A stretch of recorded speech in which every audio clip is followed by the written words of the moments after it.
ꯑꯍꯥꯟꯕꯗ ꯁꯤ ꯑꯦꯜꯕꯣꯁꯤ ꯇꯧꯔꯝꯕꯅꯦ ꯁꯤ ꯑꯦꯜꯕꯣꯁꯤ ꯎꯔꯔꯣꯏ ꯀꯪꯈ꯭ꯔꯦꯕ ꯐꯗꯣꯛꯈ꯭ꯔꯦꯕꯀꯣ ꯑꯩꯉꯣꯟꯗꯩꯕꯨ ꯍꯦꯟꯖꯤꯜꯂ ꯂꯥꯛꯑꯕ ꯀꯌꯥꯃꯨꯛ ꯍꯦꯟꯖꯤꯜꯂꯛꯏꯕ ꯀꯩ ꯀꯔꯝꯕ ꯍꯩꯗ ꯀꯔꯝꯕ ꯄꯣꯠꯁꯛꯇ ꯍꯦꯟꯖꯤꯜꯂꯛꯏꯅꯣ ꯁꯤꯅꯤꯗ ꯁꯨꯝ ꯊꯛꯂ ꯌꯥꯕ ꯅꯠꯇꯕꯅꯤꯅ ꯆꯥꯕ ꯊꯛꯄꯗ ꯆꯤꯟꯖꯥꯛꯇ ꯀꯩꯗꯀꯣ ꯊꯛꯄꯒ ꯀꯥꯎꯔꯦ ꯋꯥꯔꯤꯗ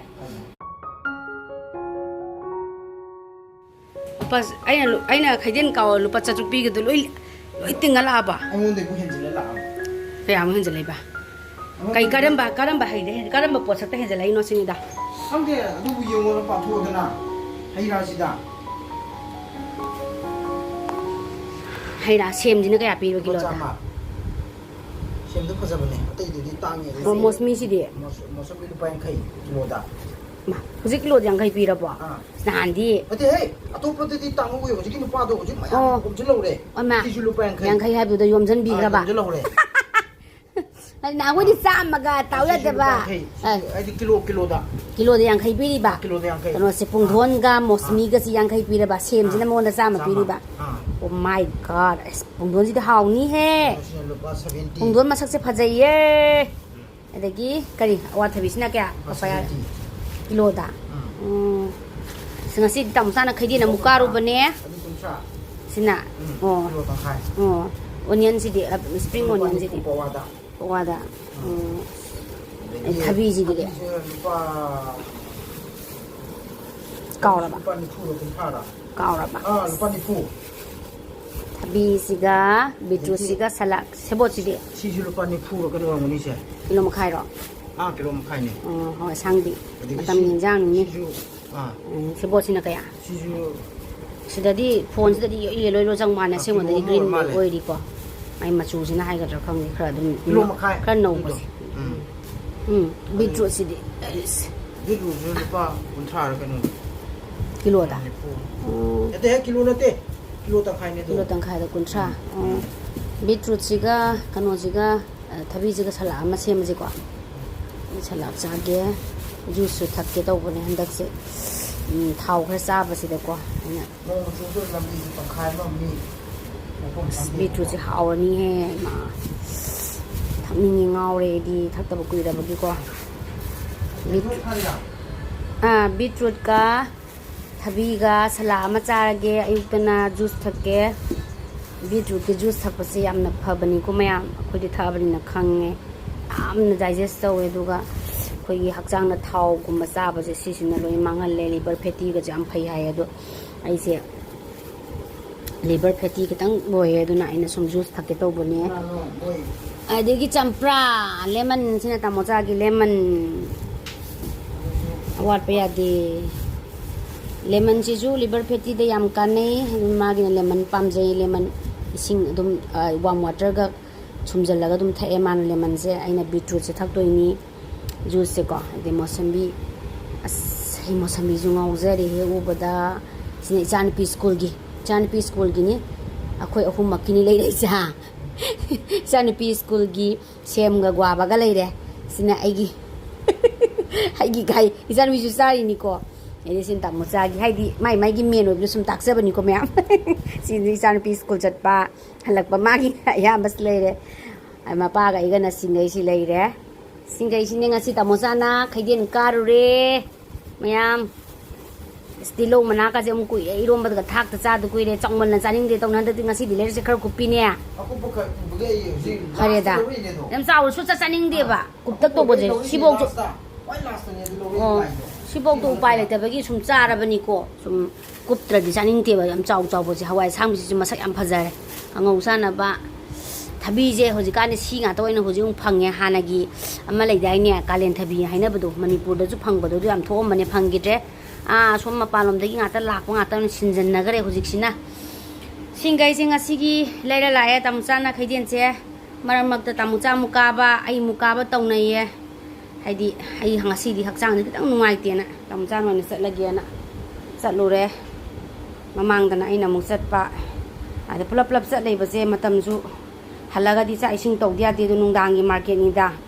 ꯅꯨꯡꯗꯥꯡꯒꯤ ꯃꯥꯔꯀꯦꯠ ꯂꯩꯕꯅꯤꯅ ꯍꯜꯂꯒ ꯌꯥꯗꯦꯗꯣ ꯑꯗꯒꯤ ꯆꯥꯛ ꯏꯁꯤꯡꯁꯦ ꯊꯣꯡꯕꯅꯦ ꯀꯩꯅꯦ ꯃꯥꯔꯀꯦꯠ ꯆꯠꯂꯨꯕꯅꯦ ꯀꯩꯅꯦ ꯍꯦꯛꯇ ꯀꯩꯅꯣ ꯇꯧꯗꯦꯕꯀꯣ ꯃꯇꯝꯁꯦ ꯍꯦꯛꯇ ꯂꯩꯍꯧꯗꯕ ꯍꯥꯏꯇꯥꯔꯦ ꯑꯗꯣ ꯇꯥꯃꯣꯆꯥꯅ ꯉꯁꯤꯗꯤ ꯆꯠꯂꯨꯔꯦ ꯑꯩꯁꯦ ꯍꯛꯆꯥꯡꯗꯣ ꯈꯔ ꯅꯨꯡꯉꯥꯏꯇꯦ ꯊꯝꯃꯣꯆꯥꯅ ꯆꯠꯂꯝꯅꯤꯅ ꯑꯩꯅ ꯑꯃꯨꯛ ꯀꯩꯅꯣ ꯇꯧꯔꯦ ꯍꯥꯏꯗꯤ ꯆꯥꯛꯈꯨꯝꯒꯤ ꯆꯥꯛ ꯏꯟꯁꯥꯡꯁꯦ ꯑꯩꯅ ꯑꯃꯨꯛ ꯄꯥꯅꯔꯦ ꯇꯧꯔꯤꯁꯦ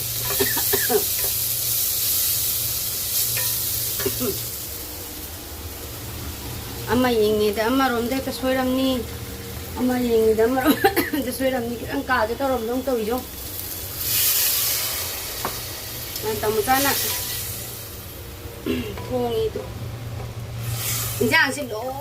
loi gra ba dai loi gi bagi injang se kari thong doi no nai se sum khalam badagi mamangda khadi kuire khoi mana pochai थाबीरखिबदा थुमयाकपी यावरखिबदो थुमयाकपी सिदि नुटी तोइन चादीबको मादि याकपनिना बीपी थुमयाकपी से BP गुंबा वांगबा लेरगदी चाबीगनो yam तोइना hi मयाम ngasidi ai anoba blog amoina haidi blog ama puduna lae aina haijagadoribagi matang se sum mayamda su sum share tongning ba haitare ko aigi isada thengnagiba aigi isada thokibagi thengnagiba matang da sum haijage haidi beetroot ki juice ki kana ba se matem tang sum thamjage thakna ko ai ayuk ta si thae ba ko marak ta haidi ai hujikan se marak ta sum liver fatty oil na hakchang gi checkup chalu ba da ko liver fatty oil hara ba dagi ai se sumaina maramak ta sumaina thae haitare ado sigi matang da ai sum tang angona thengnagi bagi ai gi family da thoki bagi kana ba to mayamna kitang haining bagi share tongning bagi haijabane aini yam khangdana haidana kano tawraga haijaba nate ko ado sumaina tawbane beetroot ki juice se liver fatty oiba mi su dum thakpada dum haurak tangai ne gi sumna doctor ne liver fatty ne sum chaba thakpada sum phat yani adum isana sum semjabiu khotpiu mai tora phagani haibasu adugi gumbagi dadi yam kanare aduga blood pressure si ju ko blood pressure si ju ꯑꯩꯈꯣꯏꯒꯤ ꯈꯔ ꯏꯁꯥꯅꯗꯤ ꯋꯥꯡꯖꯩꯒꯗꯤ ꯈꯪꯕ ꯕ꯭ꯂꯗꯀꯤ ꯄ꯭ꯔꯦꯁꯔꯁꯤ ꯌꯥꯝ ꯋꯥꯡꯈꯠꯂꯀꯥꯟꯗ ꯍꯤꯗꯥꯛꯀ ꯆꯥꯈ꯭ꯔꯒꯗꯤ ꯌꯥꯔꯔꯣꯏꯕꯀꯣ ꯑꯩꯗꯤ blood ꯄ꯭ꯔꯦꯁꯔꯁꯦ ꯈꯔ ꯋꯥꯡꯂꯤ ꯂꯩꯕꯅꯤꯒ ꯍꯥꯏꯔꯒ ꯈꯪꯖꯔꯒ ꯂꯩꯕ ꯃꯤꯗꯨ ꯑꯣꯏꯔꯒꯗꯤꯀꯣ ꯑꯗꯨꯝ ꯁꯤ ꯊꯛꯄꯗ ꯑꯗꯨꯝ ꯀꯥꯟꯅꯕꯅꯦ ꯑꯩꯉꯣꯟꯗ ꯑꯩꯒꯤ ꯏꯃꯨꯡꯗ ꯑꯩꯈꯣꯏꯒꯤ ꯇꯥꯃꯣꯆꯥꯗ ꯇꯧꯈꯤꯕꯀꯣ ꯑꯗꯨꯒꯤ ꯑꯩꯅ ꯁꯨꯝ ꯃꯌꯥꯝꯗ ꯁꯦꯌꯔ ꯇꯧꯖꯕꯅꯦꯕꯀꯣ ꯑꯗꯨꯒꯤ ꯃꯇꯥꯡꯗ ꯑꯩ ꯍꯥꯏꯖꯒꯦ ꯑꯗꯨ ꯍꯧꯖꯤꯛ ꯌꯨꯇꯨꯕꯇ ꯒꯨꯒꯜꯗ ꯂꯣꯏ ꯌꯥꯎꯔꯕꯅꯤꯀꯣ ꯕꯤꯇ꯭ꯔꯨꯠꯀꯤ ꯀꯥꯟꯅꯕꯁꯤ ꯀꯃꯥꯏꯅ ꯇꯧꯒꯦ ꯍꯥꯏꯕꯗꯣ ꯍꯧꯖꯤꯛꯇꯤ ꯂꯣꯏꯅ ꯌꯥꯎꯔꯒ ꯈꯪꯉꯒ ꯂꯩꯔꯕ ꯉꯥꯛꯇꯅꯤ ꯑꯗꯨ ꯑꯩꯉꯣꯟꯗ ꯑꯦꯛꯁꯄꯤꯔꯤꯌꯦꯟꯁ ꯂꯩꯕꯒꯤ ꯃꯇꯨꯡꯏꯟꯅ ꯈꯪꯕꯗꯨꯒꯤ ꯃꯇꯨꯡꯏꯟꯅ ꯀꯣ ꯃꯌꯥꯝꯗ ꯁꯨꯝ ꯍꯥꯏꯕꯅꯦ ꯑꯗꯣ ꯃꯈꯥ ꯇꯥꯕꯗꯣ ꯁꯨꯝ ꯑꯩꯅ ꯍꯥꯏꯕꯗꯣ ꯌꯦꯡꯃꯤꯟꯅꯔꯁꯦ ꯍꯥꯏꯗꯤ ꯉꯁꯤꯒꯤꯗꯤ ꯑꯩꯒꯤ ꯕ꯭ꯂꯣꯒꯅꯤ ꯑꯃꯁꯤ ꯌꯦꯡꯉꯨ ꯃꯤꯅꯤꯠ 13-14ꯗꯤ ꯁꯥꯡꯉꯅꯤ ꯑꯗꯨꯕꯨ ꯂꯣꯏꯕ ꯐꯥꯎ ꯌꯦꯡꯕꯤꯔꯣ ꯍꯥꯏꯇꯥꯔꯦꯀꯣ ꯂꯣꯏꯕ ꯐꯥꯎ ꯌꯦꯡꯃꯤꯟꯅꯔꯁꯦ ꯍꯥꯏꯗꯤ 13 ꯕꯣꯛꯁꯦ ꯑꯩꯒꯤ ꯁꯛꯁꯤ ꯎꯔꯒ ꯁꯨꯝ ꯁꯥꯡꯅ ꯉꯥꯡꯗꯣꯏꯅꯦ ꯑꯗꯣ ꯍꯩꯅꯗꯤ ꯀꯥꯏꯅ ꯁ꯭ꯀꯤꯞ ꯇꯧꯕꯤꯒꯅꯣ ꯀꯥꯟꯅꯕꯗꯣ ꯂꯧꯃꯤꯟꯅꯁꯤ ꯍꯥꯏꯕꯅꯤ ꯍꯥꯏꯗꯤ ꯑꯐꯕꯗꯣ ꯀꯣ ꯁꯦꯌꯔ ꯊꯨꯝ ꯇꯧꯅꯤꯡꯕꯒꯤ ꯀꯣ ꯃꯌꯥꯝꯗ ꯁꯨꯃꯥꯏꯅ ꯇꯧꯕ ꯌꯥꯎꯔꯒꯗꯤ ꯌꯥꯅꯤ ꯍꯥꯏꯕꯗꯣ ꯁꯨꯝ ꯍꯥꯏꯕꯩ ꯋꯥꯅꯦꯕꯀꯣ ꯑꯩꯅ ꯊꯦꯡꯅꯔꯛꯄꯗꯣ ꯃꯔꯛꯇ ꯑꯩꯁꯦ ꯁꯤꯒꯤ beetrootꯀꯤ ꯖꯨꯁꯇꯨ ꯊꯛꯑꯦꯕꯀꯣ ꯑꯩ ꯃꯥꯔꯀꯦꯠꯇꯒꯤ ꯂꯩꯔꯒ ꯁꯤꯗ ꯍꯥꯞꯄꯤꯁꯦ ꯁꯤꯡ ꯍꯥꯞꯄꯦ ꯆꯝꯄ꯭ꯔꯥ ꯍꯥꯞꯄꯦꯕꯀꯣ ꯑꯩꯈꯣꯏꯒꯤ ꯁꯤꯁꯤ ꯀꯩꯗ ꯁꯨꯝ ꯀꯥꯟꯅꯍꯟꯒꯦꯗꯀꯣ ꯂꯣꯏꯅꯃꯛ ꯍꯦꯛꯇ ꯑꯅꯥꯕ ꯌꯥꯝ ꯂꯨꯁꯜꯂꯒꯕꯨꯗꯤ ꯀꯥꯟꯅꯕꯕꯨꯗꯤ ꯑꯣꯏꯕ ꯅꯠꯇꯦꯀꯣ ꯑꯗꯨꯕꯨ ꯑꯩꯈꯣꯏꯒꯤ ꯈꯔ ꯑꯩꯈꯣꯏꯒꯤ ꯑꯔꯥꯏꯕ ꯍꯥꯏꯇꯥꯔꯦꯀꯣ ꯈꯔ ꯑꯗꯨꯝ ꯂꯥꯏꯕꯗ ꯍꯥꯏꯅꯕ ꯗꯣꯛꯇꯔꯅ ꯂꯤꯚꯔ ꯐꯦꯇꯤ ꯑꯣꯏꯌꯦꯒ ꯍꯥꯏꯔꯗꯤ ꯁꯨꯝ ꯀꯣ ꯌꯥꯝ ꯂꯨꯁꯟꯈ꯭ꯔꯒꯗꯤ ꯁꯤꯅ ꯌꯥꯕ ꯅꯠꯇꯦꯀꯣ ꯑꯗꯨꯕꯨ ꯂꯤꯚꯔ ꯐꯦꯇꯤ ꯑꯣꯏꯌꯦ ꯁꯤꯗꯤ ꯌꯥꯝ ꯀꯩꯅꯣ ꯇꯧꯕ ꯅꯠꯇꯦ ꯑꯗꯨꯝ ꯏꯁꯥꯅ ꯆꯥꯕ ꯊꯛꯄꯗ ꯑꯗꯨꯝ ꯍꯣꯠꯅꯕꯤꯌꯣ ꯍꯥꯏꯔꯛꯀꯅꯦꯕꯀꯣ ꯑꯗꯨꯒꯨꯝꯕꯗ ꯌꯥꯝ ꯀꯥꯟꯅꯍꯜꯂꯦ ꯑꯗꯨꯒ ꯑꯩꯈꯣꯏꯒꯤ ꯅꯨꯡꯒꯨꯝꯕ ꯂꯩꯕ ꯑꯗꯒꯤꯀꯣ BPꯒꯨꯝꯕꯁꯨꯀꯣ ꯕ꯭ꯂꯗ ꯄ꯭ꯔꯦꯁꯔ ꯌꯥꯝ ꯋꯥꯡꯕꯗꯣ ꯑꯗꯨꯁꯨ ꯑꯗꯨꯝ ꯀꯥꯟꯅꯍꯜꯂꯦ ꯈꯪꯕ ꯃꯤꯕꯨꯗꯤ ꯌꯥꯎꯔꯝꯃꯅꯤ ꯈꯪꯗꯕ ꯃꯤꯒꯤꯁꯨ ꯑꯗꯨꯝ ꯈꯪꯅꯅꯕ ꯍꯥꯏꯖꯕꯅꯦꯕꯀꯣ ꯑꯗꯣ ꯑꯩ ꯃꯔꯛꯇ ꯊꯛꯑꯦ ꯁꯤꯁꯦ ꯑꯌꯨꯛꯀꯤ ꯃꯣꯔꯅꯤꯡꯗꯀꯣ ꯑꯌꯨꯛꯀꯤ ꯄꯨꯛ ꯍꯥꯡꯉꯩꯗ ꯊꯛꯄꯅꯦꯕ ꯑꯗꯩ ꯍꯧꯖꯤꯛ ꯄꯤꯛ ꯊꯜꯂꯝꯕꯅꯦ ꯍꯧꯖꯤꯛ ꯈꯔ ꯊꯛꯄ ꯂꯣꯏꯁꯜꯂꯛꯑꯦ ꯑꯗꯣ ꯁꯤꯁꯦ ꯌꯥꯝ ꯍꯥꯎꯕ ꯑꯩꯉꯣꯟꯗꯗꯤ ꯌꯥꯝ ꯍꯥꯎꯔꯦ ꯈꯪꯗ꯭ꯔꯦ ꯑꯩꯉꯣꯟꯗꯗꯤ ꯌꯥꯝ ꯍꯥꯎꯔꯦ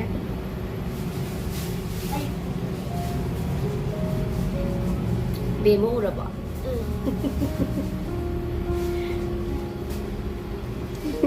ꯆꯦꯟꯈ꯭ꯔꯦ ꯑꯗꯨꯅ ꯁꯤꯁꯦ ꯊꯛꯑꯦ ꯑꯃꯨꯛ ꯊꯛꯑꯦ ꯍꯥꯏꯗꯤ ꯇꯣꯏꯅꯁꯨ ꯊꯛꯇꯦꯕꯀꯣ ꯑꯗꯨꯒ ꯃꯔꯛꯇꯁꯨ ꯊꯛꯑꯦ ꯍꯥꯏꯇꯥꯔꯦ ꯂꯩꯔꯛꯄꯒꯤ ꯃꯔꯛ ꯈꯔ ꯑꯗꯨꯝ ꯊꯛꯑꯦ ꯑꯃꯨꯛ ꯂꯩꯇ꯭ꯔꯒꯅ ꯂꯩꯇ꯭ꯔꯦ ꯂꯩꯔꯒꯅ ꯂꯩꯔꯦ ꯁꯨꯃꯥꯏꯅ ꯇꯧꯋꯦ ꯍꯧꯖꯤꯛꯀꯥꯟꯁꯤꯀꯣ ꯅꯣꯡꯁꯤ ꯌꯥꯝ ꯇꯣꯏꯅ ꯆꯨꯔꯛꯄꯩꯔꯥ ꯈꯪꯗꯦꯕꯀꯣ ꯑꯗ ꯕꯦꯝꯃꯒꯤ ꯁꯤ ꯃꯀꯣꯛꯁꯤꯗ ꯄꯤꯝꯄꯜꯁ ꯏꯁꯤꯡ ꯍꯥꯜꯂꯒ ꯑꯉꯥꯡꯒꯤ ꯀꯩ ꯍꯥꯏꯗꯣꯏꯅꯣ ꯈꯪꯗꯦꯕꯀോ ꯆꯤꯀꯟ ꯕꯣꯛꯁꯃꯛꯁꯨ ꯅꯠꯇꯦꯕꯀꯣ ꯏꯁꯤꯡ ꯍꯥꯜꯂꯒ ꯇꯧꯕ ꯍꯧꯔꯛꯑꯦꯕꯀꯣ ꯑꯍꯥꯟꯕꯗ ꯁꯤ ꯑꯦꯜꯕꯣꯁꯤ ꯇꯧꯔꯝꯕꯅꯦ ꯁꯤ ꯑꯦꯜꯕꯣꯁꯤ ꯎꯔꯔꯣꯏ ꯀꯪꯈ꯭ꯔꯦꯕ ꯐꯗꯣꯛꯈ꯭ꯔꯦꯕꯀꯣ ꯁꯤ ꯇꯧꯔꯝꯃꯦ ꯑꯗꯨꯒ ꯀꯣꯔ ꯍꯦꯠꯇ ꯑꯃꯨꯛ ꯂꯥꯛꯄꯅꯦꯕ ꯑꯗꯨꯅ ꯁ꯭ꯀꯨꯜꯁꯦ ꯀꯥꯍꯟꯗꯔꯦ ꯃꯁꯥꯁꯦ ꯁꯨꯝ ꯉꯝꯗꯕꯅꯤꯅꯀꯣ ꯁ꯭ꯀꯨꯜ ꯀꯥꯍꯟꯗ꯭ꯔꯦ ꯑꯗꯣ ꯐꯗꯤ ꯐꯒꯠꯂꯛꯑꯦ ꯑꯗꯣ ꯍꯥꯏꯗꯤ ꯑꯩꯈꯣꯏꯒꯤ ꯀꯩꯅꯣꯅꯁꯨ ꯇꯥꯛꯄꯤꯔꯛꯑꯦꯕꯀꯣ ꯗꯣꯛꯇꯔꯗꯁꯨ ꯌꯦꯡꯊꯣꯛꯑꯦ ꯗꯣꯛꯇꯔꯗꯁꯨ ꯌꯦꯡꯊꯣꯛꯑꯒ ꯑꯣꯏꯟꯃꯦꯟ ꯇꯩꯔꯦ ꯑꯗꯨꯒ ꯗꯣꯛꯇꯔꯅ ꯄꯤꯔꯛꯄ ꯂꯣꯁꯟꯁꯨ ꯇꯩꯔꯦ ꯃꯔꯛ ꯃꯔꯛꯇꯀꯣ ꯑꯗꯨꯒ ꯀꯩꯅꯣꯁꯨ ꯀꯦꯂꯥꯗ꯭ꯔꯤꯜꯗꯣ ꯑꯩꯈꯣꯏꯒꯤ ꯀꯩꯅꯣꯅ ꯇꯥꯛꯄꯤꯔꯛꯄ ꯏꯅꯥꯎꯅꯨꯄꯤ ꯀꯔꯨꯅꯥꯅꯀꯣ ꯃꯣꯏꯒꯤꯁꯨ ꯃꯆꯥꯅꯨꯄꯥꯗꯣ ꯇꯧꯈꯤꯌꯦꯅ ꯍꯥꯏꯗꯅ ꯍꯥꯏꯔꯛꯄꯗꯒꯤ ꯑꯗꯨꯃꯥꯏꯅ ꯇꯧꯔ ꯇꯩ ꯃꯊꯪ ꯃꯊꯪ ꯁꯨꯝ ꯌꯦꯡꯉ ꯇꯩꯕꯗꯤ ꯑꯗꯨꯝ ꯐꯗꯤ ꯐꯒꯠꯂꯦꯕꯀꯣ ꯑꯗꯨꯅ ꯍꯧꯖꯤꯛꯁꯦ ꯅꯣꯡꯁꯦ ꯇꯣꯏꯅ ꯁꯨꯝ ꯆꯨꯁꯜꯂꯛꯑꯕꯅꯤꯅ ꯍꯥꯏꯗꯤ ꯁꯨꯝ ꯃꯣꯏꯁꯨ ꯑꯣꯏꯁꯜꯂꯛꯑꯕꯅꯤꯅꯀꯣ ꯑꯅꯥꯕꯁꯦ ꯄꯨꯊꯣꯛꯇ ꯊꯣꯛꯂꯛꯄ ꯍꯥꯏꯇꯥꯔꯦꯅꯦ ꯑꯗꯨ ꯇꯧꯋꯦ ꯑꯗꯨꯅꯦ ꯃꯌꯥꯝ ꯑꯗꯨꯅ ꯑꯩ ꯉꯁꯤꯗꯤ ꯁꯤꯁꯦ ꯊꯛꯅꯤꯡꯃꯟꯈꯤꯗꯅ ꯇꯥꯃꯣꯆꯥꯅ ꯁꯦꯝꯕꯤꯌꯦꯕꯀꯣ ꯃꯥꯅ ꯁꯦꯝꯕꯤꯕꯅꯦ ꯇꯥꯃꯣꯆꯥꯁꯨ ꯃꯃꯥꯡꯗ ꯕꯤꯄꯤ ꯈꯔ ꯆꯍꯤ 1-2ꯃꯨꯛꯇꯤ ꯍꯥꯏꯔꯝꯃꯅꯤ ꯑꯗꯨꯒꯤ ꯃꯃꯥꯡꯗ ꯃꯥꯁꯨ ꯕꯤꯄꯤꯁꯦ ꯌꯥꯝ ꯋꯥꯡꯗꯅ ꯇꯧꯈꯤꯕꯀꯣ ꯃꯤꯑꯣꯏꯕꯁꯦ ꯑꯗꯨꯝ ꯍꯥꯏꯗꯤ ꯕꯤꯄꯤ ꯋꯥꯡꯕ ꯍꯥꯏꯔꯒ ꯃꯤꯅ ꯈꯟꯅꯩꯁꯦ ꯑꯩꯈꯣꯏꯒꯤ ꯅꯪꯁꯦ ꯆꯤꯟꯖꯥꯛ ꯀꯥꯝꯕ꯭ꯔꯥ ꯑꯗꯒꯤ ꯑꯩꯈꯣꯏꯒꯤ ꯌꯨꯒꯨꯝꯕ ꯊꯛꯄ꯭ꯔꯥ ꯆꯥꯕ ꯊꯛꯄ ꯌꯥꯝꯅ ꯑꯩꯈꯣꯏ ꯀꯩ ꯍꯥꯏꯇꯥꯔꯦ ꯒ꯭ꯌꯥꯟ ꯃꯦꯟ ꯇꯥꯗꯕ꯭ꯔꯥ ꯀ ꯍꯥꯏꯌꯦꯀꯣ ꯑꯗꯨꯒꯨꯝꯕ ꯂꯩꯇꯦ ꯃꯤꯑꯣꯏꯕꯁꯦꯀꯣ ꯍꯥꯏꯗꯤ ꯇꯦꯟꯁꯟꯁꯤ ꯂꯩꯔꯗꯤ ꯕ꯭ꯂꯗ ꯄ꯭ꯔꯦꯁꯔꯁꯨ ꯑꯗꯨꯝ ꯋꯥꯡꯉꯤ ꯑꯗꯒꯤ ꯆꯥꯕ ꯊꯛꯄ ꯑꯩꯈꯣꯏꯒꯤ ꯂꯨꯖꯗꯅꯒ ꯁꯨꯝ ꯆꯥꯕ ꯌꯨ ꯌꯥꯝ ꯊꯛꯄ ꯇꯣꯏꯕ ꯃꯤꯁꯨ ꯑꯗꯨꯝ ꯂꯥꯛꯏꯀꯣ ꯃꯥꯒꯤ ꯍꯥꯏꯗꯤ ꯂꯤꯚꯔ ꯐꯦꯇꯤ ꯑꯣꯏꯔꯁꯨ ꯑꯗꯒꯤ ꯕ꯭ꯂꯗ ꯄ꯭ꯔꯦꯁꯔ ꯑꯣꯏꯔꯁꯨꯀꯣ ꯑꯗꯨꯅ ꯑꯩꯈꯣꯏꯒꯤꯗꯤ ꯑꯗꯨꯒꯨꯝꯕꯗꯤ ꯑꯝꯇ ꯂꯩꯇ꯭ꯔꯦ ꯍꯥꯏꯗꯤ ꯖꯁ ꯑꯩꯈꯣꯏꯒꯤ ꯃꯥꯒꯤ ꯁꯨꯝ ꯃꯤꯑꯣꯏꯕꯁꯦ ꯊꯕꯛꯁꯨ ꯑꯗꯨꯝ ꯆꯠꯄ ꯑꯗꯒꯤ ꯌꯨꯝꯒꯤ ꯑꯗꯒꯤ ꯏꯃꯨꯡꯒꯤ ꯐꯦꯃꯤꯂꯤꯒꯤ ꯑꯗꯒꯤ ꯆꯠꯊꯣꯛꯄ ꯆꯠꯁꯤꯟ ꯇꯧꯕꯅꯤꯅ ꯁ꯭ꯇ꯭ꯔꯦꯁ ꯂꯩꯔꯛꯏꯗꯅꯀꯣ ꯑꯩꯈꯣꯏ ꯃꯤꯑꯣꯏꯕꯁꯦ ꯁ꯭ꯇ꯭ꯔꯦꯁ ꯂꯩꯇꯦꯗꯤ ꯑꯝꯇ ꯌꯥꯔꯣꯏ ꯍꯥꯏꯗꯤ ꯃꯥꯒꯤ ꯑꯗꯨꯝ ꯇꯣꯉꯥꯟꯕ ꯀꯣ ꯑꯃ ꯑꯅꯤꯗꯒ ꯂꯩꯔꯝꯃꯣꯏꯗ꯭ꯔꯥ ꯑꯗꯨꯒ ꯃꯥꯒꯤ ꯌꯨꯝꯗꯨꯒꯤ ꯑꯩꯒꯤ ꯏꯃꯨꯡꯒꯤ ꯑꯩꯒꯤ ꯐꯦꯃꯤꯂꯤꯒꯤ ꯑꯗꯨꯒ ꯑꯩꯒꯤ ꯊꯕꯛꯀꯤꯀꯣ ꯑꯁꯤꯒꯤ ꯃꯇꯨꯡ ꯏꯟꯅ ꯃꯤꯁꯤꯡꯁꯦ ꯑꯗꯨꯝ ꯈꯔꯗꯤ ꯑꯗꯨꯝ プレッシャー ꯁ꯭ꯇ꯭ꯔꯦꯁꯇꯤ ꯂꯩꯔꯝꯒꯗ꯭ꯔꯥ ꯈꯜꯂꯦꯕꯀꯣ ꯑꯩꯈꯣꯏꯗ ꯊꯦꯡꯅꯈꯤꯕꯅꯤꯅ ꯑꯗꯨꯝ ꯂꯩꯔꯝꯒꯗ꯭ꯔꯥꯗꯤ ꯈꯜꯂꯦ ꯂꯩꯇꯕꯕꯨꯗꯤ 100ꯗ 1-2가 ꯂꯩꯔꯝꯒꯗ꯭ꯔꯥ ꯑꯗꯣ ꯑꯌꯥꯝꯕꯗ ꯑꯗꯨꯝ ꯄ꯭ꯔꯦꯁꯔ ꯃꯤꯑꯣꯏꯕꯁꯦ ꯑꯗꯨꯝ ꯋꯥꯈꯜ ꯈꯟꯕ ꯍꯦꯟꯖꯟꯗꯕ ꯈꯟꯗꯅꯗꯤ ꯑꯝꯇ ꯇꯧ ꯌꯥꯄꯣꯟꯇꯦꯗꯅꯀꯣ ꯑꯗꯨꯃꯥꯏꯅ ꯇꯧꯗꯅ ꯇꯥꯃꯣꯆꯥꯁꯦ ꯆꯍꯤ 1-2ꯒꯤ ꯃꯃꯥꯡꯗ ꯌꯥꯝꯅ ꯇꯦꯟꯁꯟꯒꯨꯝꯕ ꯑꯗꯒꯤ ꯋꯥꯔꯛ ꯁ꯭ꯇ꯭ꯔꯦꯁꯀꯨꯝꯕꯁꯨ ꯌꯥꯝ ꯂꯩꯈꯤꯕ ꯍꯥꯏꯇꯥꯔꯦ ꯑꯗꯨꯗ ꯃꯥꯁꯦ ꯕ꯭ꯂꯗ ꯄ꯭ꯔꯦꯁꯔꯁꯦ ꯌꯥꯝ ꯋꯥꯡꯉꯝꯃꯦꯕꯀꯣ ꯃꯊꯛꯇꯅ 150 ꯑꯣꯏꯔꯒ ꯃꯈꯥꯗꯅ 110, 120 ꯁꯨꯃꯥꯏꯅ ꯂꯩꯔꯛꯄ ꯍꯥꯏꯇꯥꯔꯦ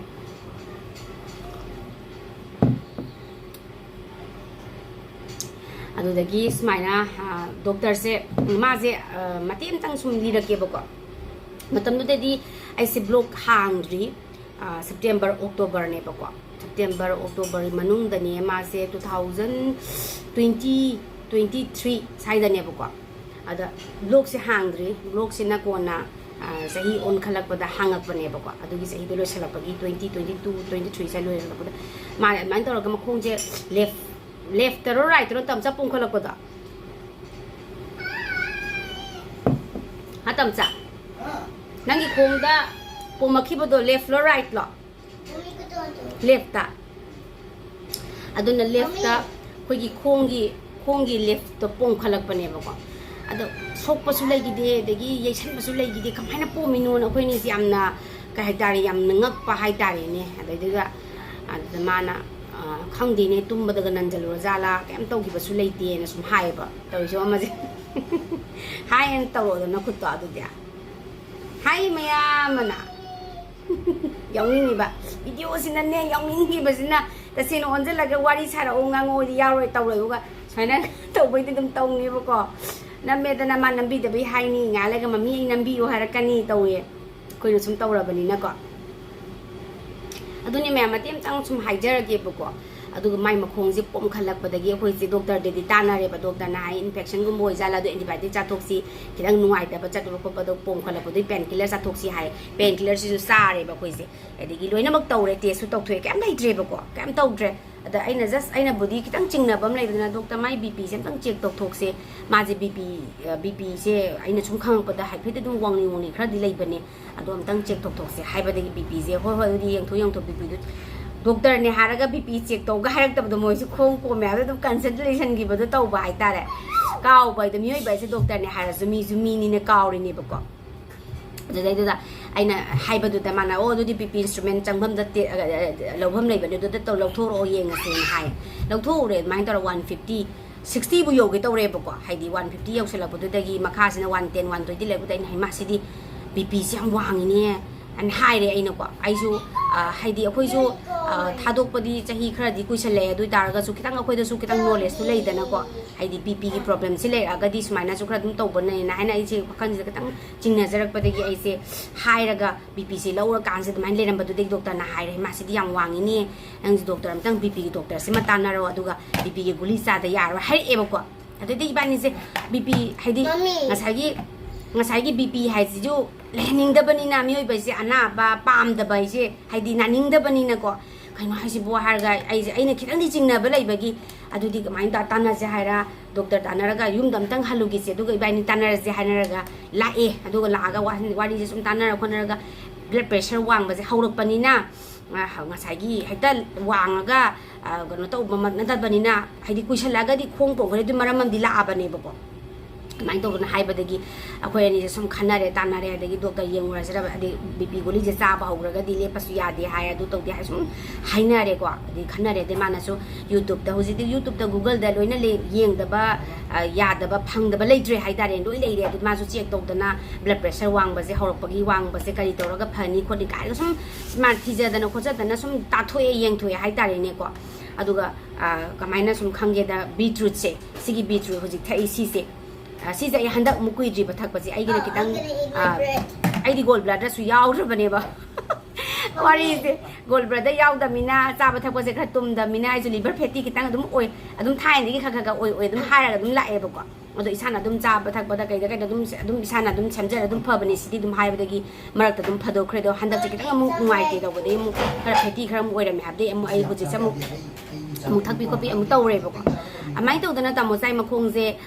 hai na ba khop mai tor pa de gi ba khong pong khala pa de mai na oi ram me ko ade de mana Google da kai da YouTube da check to jar kan da beetroot ki juice ka edi pomegranate kumba de gi chabi ba de gi beetroot juice da haina ra ga di pa ma ga di dum direct si dum thakpi ba kidang haina ba wala ga na ginger gumba de gi lemon gum et to sala dum thakpi u khopi u gum hai ba gum ba se ama ma yawram ma ga iram ma ga to ba se de mana edo di Beetroot se lai rasi na ibani se haina re the Friday market se lak pasi da ibani se tha hapta gi kilo makai edigi kilo makai se ibani tor ga koi gi tha manga taruk ki chang se thai ba continue se haidi smaina sigi glass sigi chang se da ayuk se da morning se da grind je na dum to bi re ma di sum grind to bu khot pa se mana ma ba tum de to ngi pining de tan ba do sum massage nungai je da ba gi ko ado aina regular se nai na mioi ba se ana ba le ra di ko haidi wa khan je kitang stress lei ba gi khot pa gi sum lei ba se da koi gi mioi ba se amana mating je pangna raga adegi wa khan wer zum haidi ka haidari mating je pangna raga na ba yam thin le ra ma ju lei minari ba mi duna sebari mi duna kitang hena support tok chan bi ra ka da di wa khan je pharek pa ne ba khang bra amai tor ga aina dum sembi re ba ma gi sigi bi chu ge ju se sahi amani gi ma ngi wari ne ba ko adu Beetroot je su haina sembi ra ka anda ma se ayu khudingi office lam dai khuding ge to tha lemon je ha pa ga ahan ba da di haina de ba ko sigi manam je ma gi lei manam je mi khuding gi haina roi ba ko adu ba lai hing woi gai boi nam ba ne ba si je ko ai ju ham yan haina ram de adu bo e phada ba ya de phani pha bu pharani ha di ai di dum tawrage adum hona jarage de dem lai jare ba maram di ai su ki matik ana ba thengna ra mi na ko ada ai ni sa khau su problem so ki matik lai ba ni na phan pha bu phani ha di haina dra so tum haina na ba tawrage ra dum ai di lai jare hai tare amai taraga ibai ni mak se ma khata na tim ai ibai ni mak se tum thakmi na re phaya pha ba por oi ba ni na ko ado ai su tum thakken hari ibai ni se hauna raga ko breakfast ka kem taw dringai da morning je si hana grind taw thoni ibai ni se sumba cup amamam paraga dom thaga na sahi tangkhai hai tare ko tha taru bu ki jang tha akanda amai tor ma gi khong se ma thanda pom ba je handara be wani da thanda pom ba je handare e aduga kem da doctor su yengi ni ko doctor na thar ta na se phade painkiller di nga dang bodi phane du kem ko ni sa ni painkiller di amai tor ga antibiotic thai mai kem se tam to bulai ti hai mai tam na handara kanda phare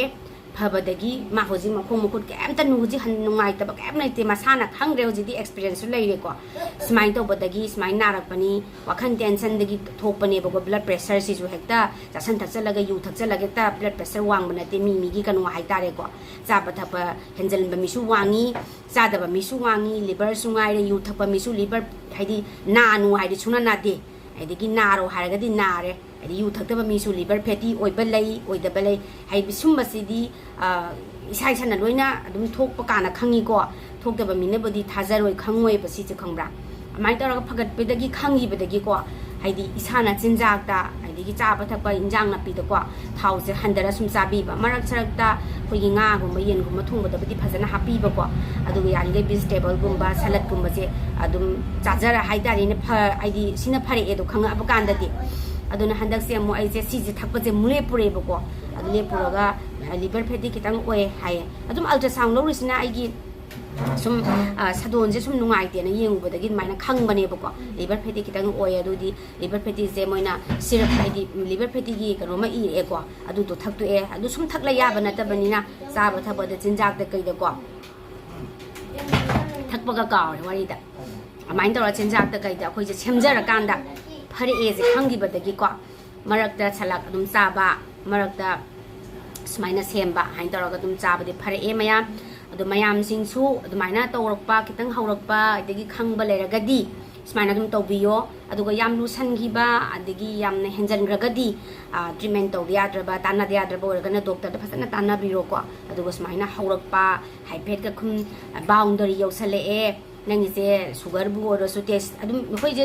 ꯑꯁꯦꯡꯒꯤ ꯍꯥꯏꯔꯒꯗꯤ ꯊꯥ ꯇꯔꯨꯛꯁꯦ ꯂꯩꯔꯒ ꯑꯩꯈꯣꯏ ꯕꯣꯗꯤꯁꯦ checkup ꯇꯧꯕꯤꯌꯨ ꯍꯥꯏꯕꯅꯦꯕꯀꯣ ꯑꯗꯣ ꯑꯩꯈꯣꯏ ꯑꯌꯥꯝꯕꯅꯗꯤ ꯑꯩꯈꯣꯏ ꯃꯤꯑꯣꯏꯕꯁꯦ ꯑꯌꯥꯝꯕꯗꯤ ꯅꯥꯔꯛꯑꯀꯥꯟꯗꯗꯤ ꯇꯧꯅꯩꯀꯣ